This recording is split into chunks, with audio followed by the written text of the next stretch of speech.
Hello everyone. So in this video we will going to understand the BOLZANO-WEIRESTRASS theorem. It is very important theorem. Let's look its statement. It is saying that every bounded infinite set has at least one limit point. Let us understand how. So we are given that my set is bounded but it is infinite at the same time, and this has at least one limit point. So we are given, let an be a bounded sequence. If an is my bounded sequence, so there exists a1 and b1 which belongs to real numbers, such that my an lies between a1 and b1 for all n belongs to naturals. Now an belongs to a1 and b, close interval a1 and b1. So we have showed in this image, this is a1, this is point b1, and this is some interval I1, let's say, whose midpoint is a1 plus b1 by 2. So we have bisected, we bisect the interval. So this is a1 b1, if we bisect this interval we get I1. Okay, so this I1 is nothing but a1 plus b1 by 2 because it is midpoint. Okay, now let's say I1 dash is equal to a1 and a1 plus b1 by 2. So I1 dash ka interval we have written. What is actually I1 dash? Nothing but if we bisect this interval again, if we bisect a1 and I1 again, we will get I1. Let's mark this as I1 dash, and when we bisect I1 and b1 again, let's name this as I1 double dash. Okay, so here you can see the image. Now what is written here? A sequence has infinitely many terms. We have already known this in the given statements, it's already mentioned. So at least one of I1 dash or I1 double dash contain infinitely many terms. Okay, what does it means? That our sequence, it is given that my set is bounded infinite. So this I1 or I1 dash or I1 double dash must contain infinitely many terms, either both the interval or any one interval. So here, without the loss of generality, let I1 dash contains infinite many terms. Okay, so let us assume that I1 dash, this side, the left side of my interval, contains what? Infinite many terms. So let's name I1 dash as I2 here. Okay, so here is my interval I1 dash. So this is nothing but a1 and a1 plus b1 by 2. Okay, so let's name it as a2 b2, which is actually I2. So I1 dash is nothing but I2, which has my new name, my new a2 and b2. So from this we can understand that this I2 is contained in I1, or you can simply say this I1 contains I2. Okay, so if we take the length, that is length of I1, so length of I1 means b1 minus a1, like b1 minus a1 is the length of I1. Okay, similarly the length of I2 is I1 minus a1. So I1 is nothing but a1 plus b1 by 2 minus a1.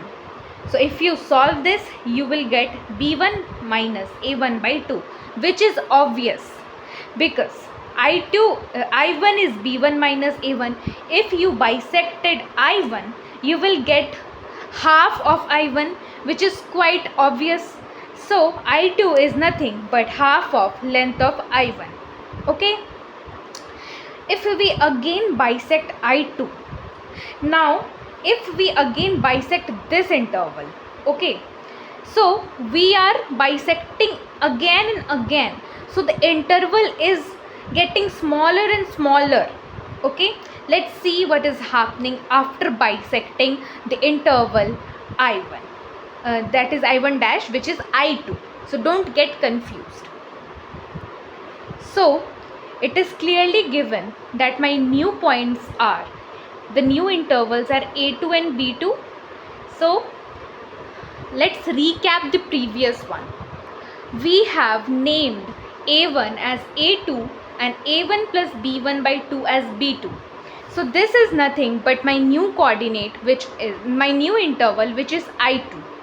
Now we are taking again a sub interval in the between this I2 and A1, that is A2 and B2. Okay, so we are basically bisecting this part. Okay, when we are bisecting this part, this becomes A2 new one and this becomes B2. All right, so this is not B2, this is B2. Okay, this is A2 and this is B2. Now let us understand what happens when we bisect this interval. Here you can see that this is my interval.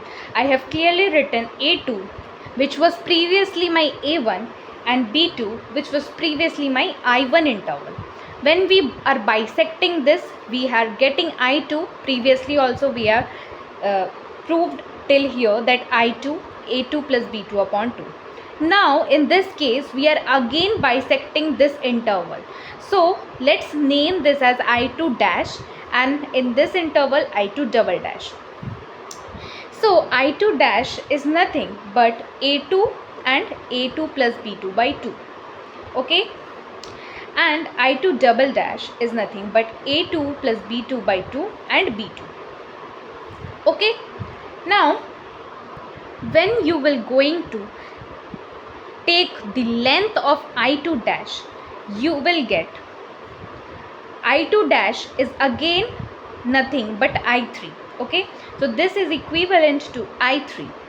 So now when you take the length of I3, you will get half of I2.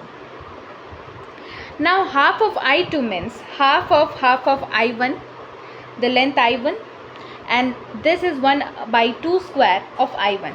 So I3 is half 1 by 2 square of I1.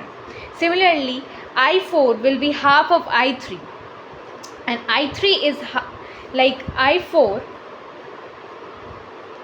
is half. If you see the pattern, if you consider the same pattern, you will get I2 half of I3. This is I4, and I3 is nothing but 1 by 2 square of I1, length I1. So we will get 1 upon 2 to the power cube I1. This is I4. So from this we can conclude that I3 is contained in I2, I2 is contained in I1, or I1 contains I2, or I2 contains I3 from this, because interval are getting closer and closer. Okay, they are forming a nest like sequence. Okay, so here then either of them contains infinitely many terms, say I3. So this is a rough work. So the same is written over here, that then either of these terms contains infinitely many terms, say I3, and this is again that we have understand earlier. Continuing this process, we have a nested sequence of closed bounded intervals, say In. So if you continue the process, you will get a nested sequence. Nested in Hindi means ghosla, or ghosla is like a bunches of straws which are intersecting each other. Okay, so it is forming a nest like sequence of closed bounded interval. It is not unbounded. This nest has some boundary. Okay, I hope you guys have seen what actually nest look like. Now In, let's say as I1 contain I1 like I4 is contained in I3, is contained in I2, is contained in In. Similarly, if you notices the pattern that I3 is half 1 upon 2 square of I1, I4 is 1 upon 2 cube of I1. Similarly, In is 1 upon 2 to the power n minus 1 of I1. That is actually length of I1. So, if you take the limit as infinity, this is, if you take the limit as infinity, you will get 0. How? We know that x to the power infinity is 0 if x is greater than 1, and x to the power infinity is infinity if x is less than 1. Okay? Actually, this should be infinity and this should be 0. Okay, so x to the power infinity is infinity if x is greater than 1. So 1 upon infinity is 0, that's why it is 0. Okay, so by Cantor's theorem, there exists one and only one point alpha which is common to every interval of the sequence of intervals an, bn. So Cantor's theorem states that what is its statement? Let us have a quick understanding about Cantor's theorem.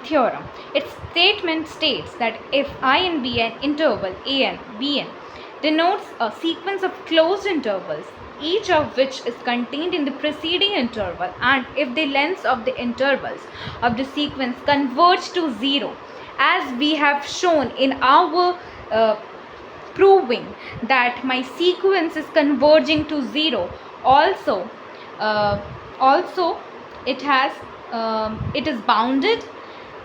So, and also it is closed intervals. It has closed intervals, and each of which is contained in the preceding interval, and if the lengths of the interval of the sequence converge to 0, then there exists one and only one point.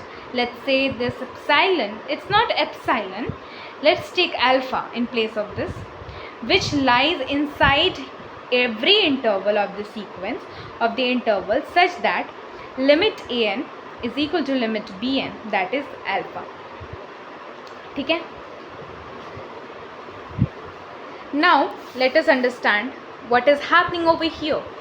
So we know, according to that theorem, we are satisfying all the properties of Cantor's theorem. So there will be existing one and only one point alpha which is common to every interval of the sequence. So in every interval I have a common point, that is alpha, which is same for every interval. That's why I have written a and b in closed interval, because it shows my every interval of this sequence, such that when you put the limit tends to infinity, you will get only one point, that is alpha. So finally we shall prove that alpha is the limit point of the set S. So you can write only this much in the examination. Actually alpha is the limit point, and the game changer in the end is the Cantor's theorem, which is very important. It is the game changer because all the properties are satisfied by according to the statement of Cantor's theorem. So I hope you have liked this video, and the proof is very important. So take a screenshot of this proof.